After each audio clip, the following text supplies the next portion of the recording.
Bapak Ibu, di video kali ini saya akan berbagi materi pendidikan guru penggerak, yaitu bagaimana menumbuhkan budaya positif di sekolah melalui penerapan disiplin positif. Untuk lebih jelasnya, simak video berikut sampai tuntas ya. Assalamualaikum warahmatullahi wabarakatuh. Waalaikumsalam warahmatullahi wabarakatuh. Alhamdulillahirrahmanirrahim. Pada kesempatan ini kita bisa berkumpul dalam waktu istirahat ini untuk mengikuti kegiatan diseminasi materi bagaimana menumbuhkan budaya positif di sekolah. Ini dalam rangka berbagi materi dengan rekan sejawat yang ada di sekolah. Bapak Ibu, bagaimana menumbuhkan budaya positif di sekolah? Terlebih dahulu kita pahami apa itu budaya positif. Budaya positif adalah sekumpulan nilai yang melandasi perilaku, tradisi, dan kebiasaan yang dilakukan oleh warga sekolah, baik guru, tata laksana, maupun peserta didik. Tujuan membangun budaya positif di sekolah ini adalah satu, menumbuhkan karakter positif pada murid atau pada peserta didik. Kita tahu karakter pada peserta didik selama ini kadang mereka menunjukkan disiplin, tapi disiplin dilakukannya itu karena takut adanya hukuman atau sekedar taat pada aturan. Nah, untuk budaya positif ini kita harapkan nilai-nilai karakter yang muncul di anak itu bukan karena faktor dari luar, karena takut hukuman atau karena adanya aturan, tapi memang muncul dari dalam diri sendiri. Bagaimana cara menumbuhkannya? Ada langkah-langkahnya sebagai berikut. Sebelumnya, konsep yang dipelajari pada budaya positif adalah satu, perubahan paradigma dari teori stimulus respon ke teori kontrol. Kemudian arti disiplin dan tiga motivasi perilaku manusia. Ketiga, keyakinan kelas, hukuman, dan penghargaan. Bagaimana hubungannya nanti akan kita bahas. Kemudian kebutuhan dasar manusia, 5 posisi kontrol, dan segitiga restitusi. Selanjutnya perubahan paradigma dari teori stimulus ke teori kontrol. Bapak Ibu, selama ini yang kita kenal dengan disiplin itu seakan-akan kita bisa mengontrol anak-anak untuk melakukan semua tata aturan yang sudah disepakati.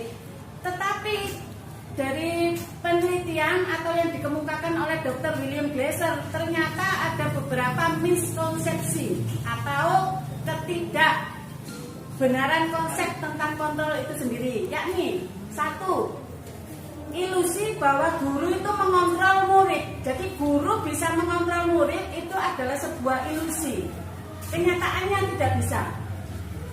Yang kedua, ilusi bahwa semua penguatan positif, efektif, dan bermanfaat.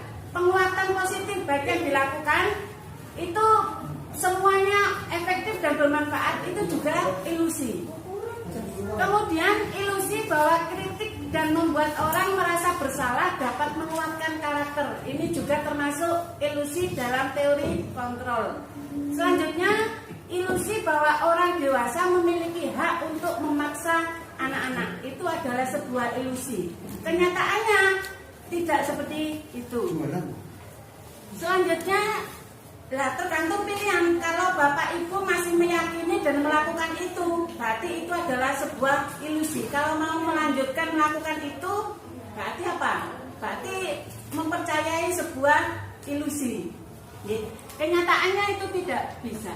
Kemudian ini ada teori stimulus respon ke teori kontrol, bagaimana cara memandang dunia. Kalau dari teori stimulus respon, realitas kebutuhan kita sama, tapi dalam teori kontrol realitas kebutuhan kita berbeda.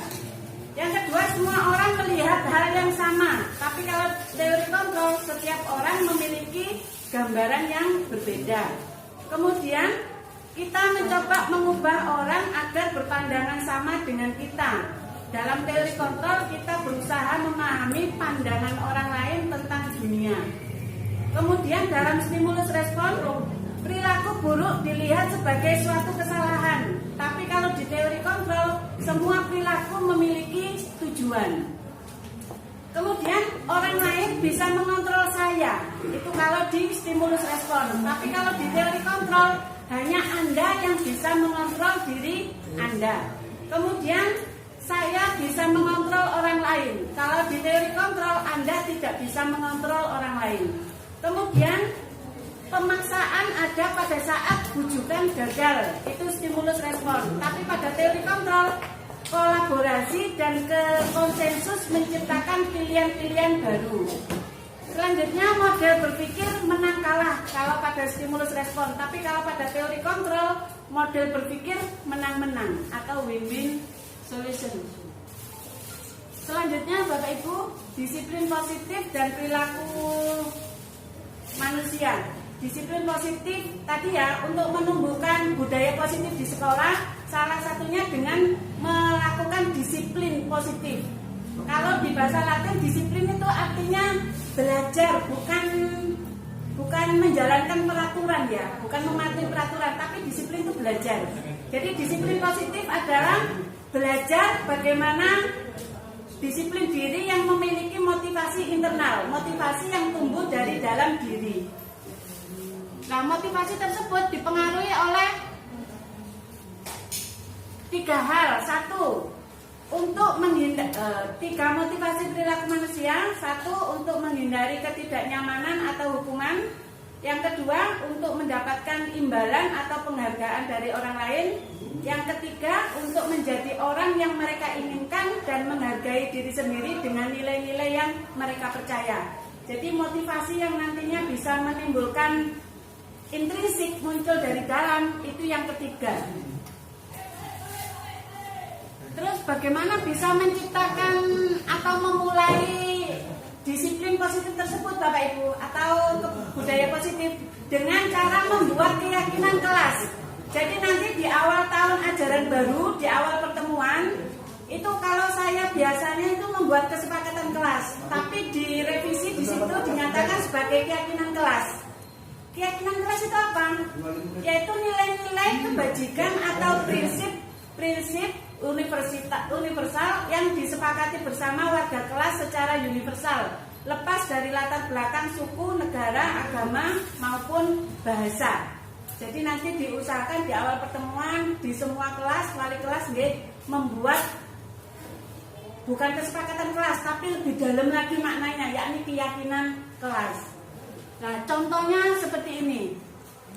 Ini kemarin saya sudah menerapkan di kelas saya. Keyakinan kelas 8B. Kami warga kelas 8B meyakini dan bersungguh menerapkan nilai-nilai sebagai berikut. 1, bersikap positif. 2, menghormati dan menghargai diri dan orang lain. 3, melakukan kegiatan belajar. 4, disiplin bersih dan rapi. 5, peduli, empati dan berkolaborasi. Nanti nilai-nilai ini diambil dari musyawarah dengan peserta didik yang ada di kelas itu. Jadi masing-masing memunculkan ide, silakan disempurnakan dengan bahasa yang universal. Kemudian hukuman, sanksi dan restitusi. Bapak Ibu, terima kasih Mbak. Untuk tadi bagaimana menumbuhkan motivasi dari dalam, ini ada beberapa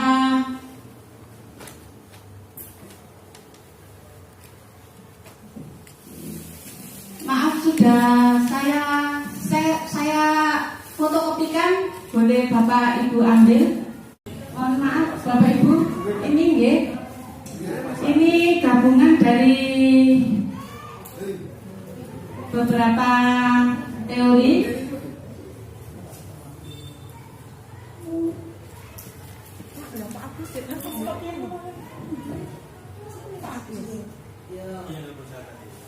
Sebelum ke halaman yang tadi, kita lanjutkan dulu. Bapak Ibu, selama ini kita sering melakukan memberikan penghargaan kepada anak dengan harapan muncul karakter baik di anak. Tetapi dari beberapa teori ternyata ada yang menyampaikan bahwa memberikan penghargaan itu sama dengan memberi hukuman. Ini teorinya begitu dari teori kontrol. Dilihat dari aspek 1, Jadi kalau jangka pendek anak akan melakukan apa yang dimaui dengan mengharapkan suatu penghargaan.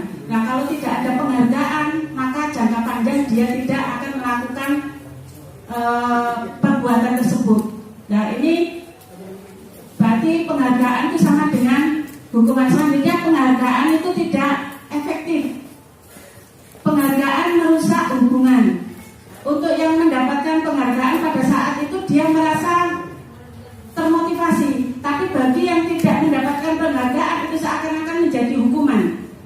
Nah, sedangkan yang mendapatkan penghargaan cuma 1-2 orang, padahal anak-anak yang tidak mendapatkan penghargaan itu lebih banyak.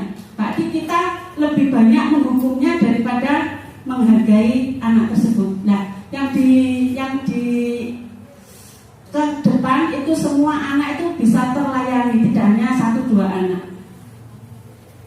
Kemudian penghargaan mengurangi ketepatan. Anak kalau melakukan sesuatu, kalau motivasinya sudah menginginkan suatu imbalan atau penghargaan, maka yang dilakukan itu ketepatannya itu akan menurun atau kurang. Kemudian penghargaan sama dengan menghukum itu tadi. Menghukumnya bukan hanya bagi anak yang menerima penghargaan itu, tapi yang tidak menerima penghargaan. Mereka misalnya untuk ranking 1, 2, 3. Yang tidak mendapatkan ranking 1, 2, 3 ini perasaannya akan merasa terhukum. Kemudian yang dapat ranking 1, 2, 3 itu juga terhukum. Terhukum dengan apa? Dia harus berusaha untuk selanjutnya bisa ranking 1 terus. Nah, itu menjadi beban bagi anak. Makanya dikatakan penghargaan sama dengan menghukum itu pada teori kontrol. Selanjutnya Bapak Ibu, ada 5 kebutuhan dasar. Kalau 5 kebutuhan dasar ini terpenuhi di peserta didik, maka mereka akan bisa mengikuti kegiatan dengan baik. 1 yaitu kebutuhan bertahan hidup. Jadi kalau ada anak tidak mengikuti kegiatan dengan baik, bandel atau apa-apa, itu kita lihat dulu apakah 5 kebutuhan dasarnya itu terpenuhi apa tidak. 1 tadi kebutuhan bertahan hidup. Contohnya apa? Sudah makan apa belum? Kalau dia tidak makan, maka dia akan gelisah. Ini otomatis tidak bisa. Kalau guru ngomong apapun, mendisiplinkan bagaimanapun tidak bisa, karena kebutuhan dasarnya belum terpenuhi. Yang kedua, cinta dan kasih sayang. Ini kebutuhan dasar Bapak Ibu. Kalau anak-anak ini merasa tidak diterima di lingkungannya, di teman-temannya, di kelompoknya, maka dia akan mencari perhatian. Bentuknya macam-macam. Nah, guru harus pinter apa yang dibutuhkan oleh anak tersebut. Dan kalau bisa memenuhi kebutuhan yang diinginkan oleh anak tersebut, maka anak tersebut akan bisa memunculkan potensi dirinya. Yang ketiga yaitu kebutuhan dasar tentang penguasaan, yaitu kebutuhan pengakuan atas kemampuan. Di kelas kan banyak peserta didik, jadi masing-masing itu guru harus memperhatikan kebutuhannya. Kalau dia butuh pengakuan atas kemampuannya, kita berikan. Kalau anak tidak mendapatkan ini, maka dia akan mencari mencari pengakuan dengan cara apa? Mencari perhatian dulu dan lain-lain. Yang keempat, kebutuhan dasar tentang kebebasan, yaitu anak itu butuh bebas. Kebutuhan akan pilihan. Bebas itu merdeka Bapak Ibu, bukan berarti tidak melakukan apa-apa, tapi merdeka itu punya beberapa pilihan, dia bebas untuk memilih yang mana. Jadi merdeka bukan lantas seenaknya, tidak, tapi merdeka untuk memilih. Kalau memilih A, resikonya A, kalau memilih B, resikonya B. Nah, kewajiban kita adalah memberikan alternatif pilihan tersebut. Selanjutnya, kebutuhan dasar yang ketiga adalah kesenangan atau kebutuhan untuk merasa senang. Jadi dalam kegiatan belajar, Bapak Ibu harus memperhatikan 5 aspek ini. Kalau salah satunya tidak ada, pasti ada saja yang dilakukan anak. Silakan dipelajari. Nanti di lembaran yang sudah saya sampaikan itu ada ya kejadian-kejadian. Tinggal mengkategorikan, oh ini anak kekurangan kebutuhan dasar yang ini. Kemudian dipenuhi. Kalau sudah dipenuhi, insya Allah anak-anak akan mengikuti kegiatan dengan baik. Selanjutnya ada 5 posisi kontrol kita sebagai guru menurut Diane Gosen ya. 1. Posisi sebagai penghukum, 2. Sebagai pembuat orang merasa bersalah, yang ketiga sebagai teman, keempat sebagai monitor atau sebagai pemantau, yang kelima sebagai manajer. Nah, 5 posisi kontrol ini silakan dilihat di lembaran yang sudah saya bagikan. Ini ya Bapak Ibu, ada 5 posisi kontrol sebagai penghukum, sebagai pembuat orang merasa bersalah, sebagai teman, sebagai pemantau, dan sebagai manajer. Kalau guru melakukan perannya sebagai penghukum dan orang merasa bersalah, itu anak akan kehilangan identitasnya gagal. Tapi kalau guru menerapkan teman, pemantau, dan manajer, maka identitas anak itu akan berhasil. Kemudian pada penghukum, guru berbuat apa? Misalnya menghardik, menunjuk-nunjuk, menyakiti, itu sebagai penghukum. Maka guru akan berkata, kalau kamu tidak melakukannya, saya akan titik-titik. Ini berarti guru mengambil posisi sebagai penghukum. Nah, hasilnya bagaimana? Memberontak, anak memberontak dan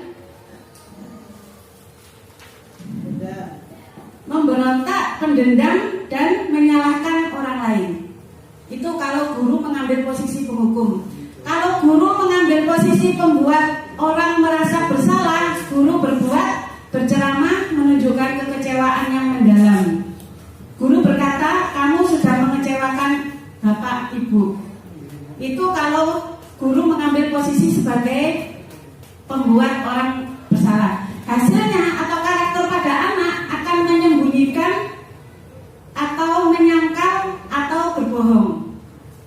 Kemudian kalau guru mengambil posisi sebagai teman, guru akan mengatakan, membuat alasan-alasan untuk muridnya, membantu anak muridnya dengan membuat alasan-alasan. Guru akan berkata, lakukan untuk Bapak Ibu, ya sudah, nanti Bapak Ibu bantu bereskan. Itu mengambil posisi sebagai teman. Hasilnya anak mengalami ketergantungan. Selanjutnya kalau guru mengambil posisi sebagai pemantau, guru akan menghitung dan mengukur. Guru akan berkata apa peraturannya, apa konsekuensinya, apa sanksinya, dan lain-lain. Hasilnya anak menyesuaikan bila diawasi karena dipantau. Selanjutnya kalau guru mengambil posisi sebagai manajer, guru akan mengajukan pertanyaan-pertanyaan. Guru berkata, apa yang kita yakini di kelas, apa kamu meyakini hal tersebut? Kalau kamu meyakininya, kamu mau memperbaiki, apa yang harus diperbaiki, dan seterusnya. Terjadi dialog antara guru dan murid. Hasilnya menguatkan watak atau karakter siswa. Itu Bapak Ibu. Terus di bawahnya itu murid berkata, saya tidak peduli, maafkan saya pikir Bapak Ibu saya, dan seterusnya. Bisa dilihat sendiri hubungannya dengan yang paling bawah, kaitan dengan dunia berkualitas. Untuk ke depan Bapak Ibu, tujuan dari pendidikan adalah mewujudkan well-being. Well-being itu kesejahteraan. Jadi anak bisa menjalani hidupnya dengan sejahtera, dengan bahagia, terpenuhi kebutuhannya. Nah, anak yang sejahtera atau itu apabila mereka memiliki dunia yang berkualitas. Nah, dari posisi guru yang diambil tadi, maka guru bisa menempati di dunianya anak itu sebagai apa? Kalau sebagai penghukum, maka di dunia berkualitasnya anak, murid meletakkan guru di luar dunianya. Jadi apapun yang dibilang guru tidak akan didengar. Kemudian kalau guru menempatkan pembuat orang merasa bersalah, murid akan meletakkan guru di dalam dunia yang berkualitas. Kemudian kalau menempatkan teman, murid meletakkan guru sebagai orang penting dalam dunia berkualitas. Kalau mengambil posisi pemantau, murid meletakkan guru peraturan di dunia berkualitas. Jadi guru membuat aturan itu akan didengar. Kemudian kalau mengambil posisi sebagai manajer, murid meletakkan dirinya sebagai individu yang positif dalam dunia berkualitas. Jadi itu, kalau pada dunia yang berkualitas, anak mengendalikan dirinya sendiri. Murid meletakkan dirinya sebagai individu yang positif dalam dunia yang berkualitas. Ini kalau kita mengambil posisi sebagai manajer.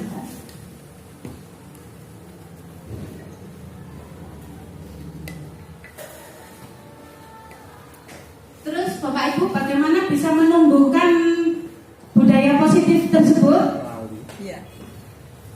Dengan cara melakukan restitusi. Apa itu restitusi?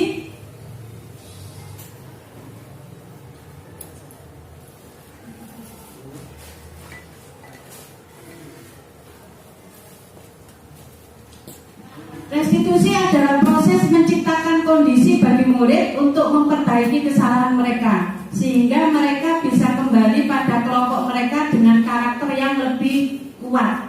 Jadi kalau ada anak salah, itu dipanggil, terus dilakukan restitusi. Nah, restitusi tujuannya apa? Untuk menguatkan karakter sehingga anak bisa kembali ke kelompoknya dengan karakter yang lebih kuat. Restitusi membantu murid menjadi lebih memiliki tujuan, disiplin positif, dan memulihkan dirinya setelah berbuat salah melalui nilai-nilai yang diyakini.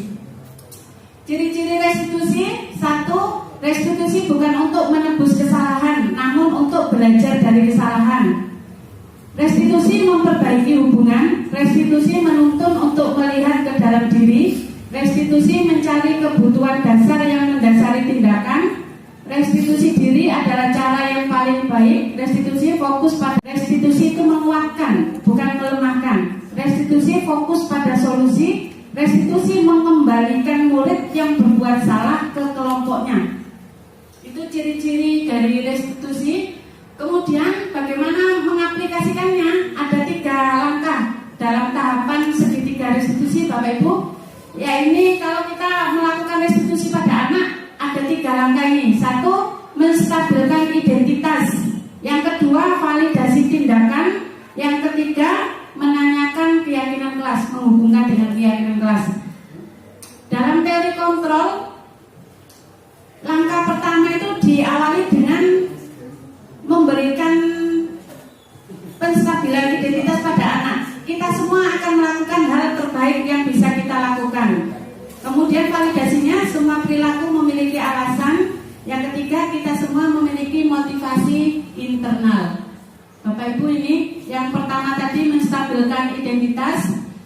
Kalimat yang bisa digunakan oleh Bapak Ibu untuk bagaimana menstabilkan identitas anak yang dipanggil tadi yang telah melakukan kesalahan adalah: setiap orang pasti pernah melakukan kesalahan, atau kamu bukan satu-satunya yang pernah melakukan kesalahan. Nah, ini supaya anak itu stabil, tidak down sekali. Kalau dia sudah tahap stabil, dilanjutkan dengan langkah berikutnya, yaitu validasi tindakan. Dilakukan dengan bertanya, adakah cara yang lebih efektif untuk mendapatkan apa yang kamu butuhkan? Kamu tentu punya alasan mengapa kamu melakukan itu. Itu adalah validasi tindakan. Setelah divalidasi tindakannya, maka dihubungkan dengan keyakinan kelas. Keyakinan kelas yang sudah dibuat di awal tadi. Kamu masih sepakat nggak dengan kesepakatan kelas yang dulu kita buat? Sepakat, Bu. Apa saja? 1. Disiplin. 2. Mengerjakan tugas sesuai dengan kegiatan. Yang ketiga, bekerja sama dengan teman dan lain-lain. Nah, itu kita hubungkan. Kamu kalau masih sepakat, menurutmu yang kamu lakukan tadi perlu diperbaiki apa tidak? Nah, itu jawaban diharapkan muncul dari anak sendiri. Setelah anak mengakui kesalahan, terus mereka merasa stabil jiwanya atau emosinya, baru kita tanya, menurut kamu langkah untuk memperbaiki kesalahanmu itu apa saja? Nah, ini kita usahakan untuk perbaikannya itu muncul dari anaknya sendiri, jangan kita. Kita menempatkan diri sebagai manajer. Manajer itu apa? Memfasilitasi anak dari yang berbuat salah tadi sampai menemukan solusinya bagi mereka sendiri. Nah, kalau sudah anak menentukan, ya Bu, saya akan begini, saya akan bangun pagi supaya tidak terlambat, saya akan mengerjakan tugas sesuai, itu muncul dari anak sendiri. Nah, kalau sudah begitu Bapak Ibu, insya Allah anak akan menjadi, karakternya akan menjadi lebih baik. Dia bisa kembali ke kelompok belajarnya dengan karakter yang lebih kuat. Ini kemarin sudah pernah saya praktekkan, ada salah satu anak kelas 7F tidak mengerjakan tugas kelompok, tidak ikut. Saya lakukan restitusi, saya panggil, saya lakukan 3 tahapan ini. Hasilnya sekarang semuanya belum mengumpulkan, dia sendiri yang paling rajin mengumpulkan. Saya tidak tahu kok betul-betul efektif, padahal cuma mengikuti ini saja, saya mengikuti tahapan dalam pelatihan. Tapi kenyataannya kok membawa dampak ke anak-anak. Sungguh ini. Jadi pelayanan pendidikan itu dilakukan secara individual sekarang, bukan secara klasikal. Individualnya seperti apa? Yaitu kalau ada anak berbuat salah, maka kita menempatkan posisi sebagai manajer, kita panggil, kita lakukan langkah-langkah restitusi tadi. Ada 3 itu ya. Ada 3 tahapan, yaitu menstabilkan identitas, validasi tindakan, dan menghubungkan dengan keyakinan kelas. Langkah pertama, membuat keyakinan kelas dulu Bapak Ibu. Kalau sudah kesepakatan keyakinan kelas, ini kita bisa pakai dasar untuk anak-anak kembali ke karakter tersebut. Kalau ada anak salah, ya kita lakukan langkah restitusi tadi, terus dihubungkan dengan nilai kelas. Mungkin insya Allah akan membawa dampak yang baik bagi anak-anak dan akan tercipta budaya positif di lingkungan sekolah kita. Mungkin itu Bapak Ibu yang bisa saya sampaikan. Mohon maaf kalau mengambil waktu dari Bapak Ibu sekalian. Kalau ada pertanyaan lebih lanjut, monggo secara individu bagaimana mempraktekkannya dan bagaimana membuat langkah-langkahnya bisa menghubungi saya. Untuk ke depan materinya tentang bagaimana melakukan kegiatan pembelajaran berdiferensiasi. Berdiferensiasi itu apa? Berarti kegiatan belajar anak itu dilakukan sesuai dengan kebutuhan belajar anak. Kebutuhan belajar anak ada 3 aspek. 1, tentang kesiapan belajar anak. Yang kedua, tentang profil belajar anak, yaitu kinestetik, audio, visual.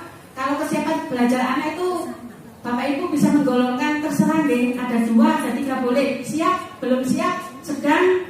Nah, setelah mengetahui kebutuhan belajar ini, Bapak Ibu membuat materi, membuat produk itu disesuaikan dengan kebutuhan belajar anak.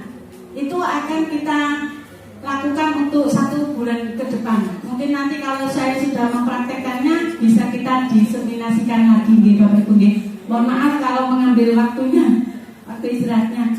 Mungkin itu yang bisa saya sampaikan. Kurang lebihnya mohon maaf. Assalamualaikum warahmatullahi wabarakatuh.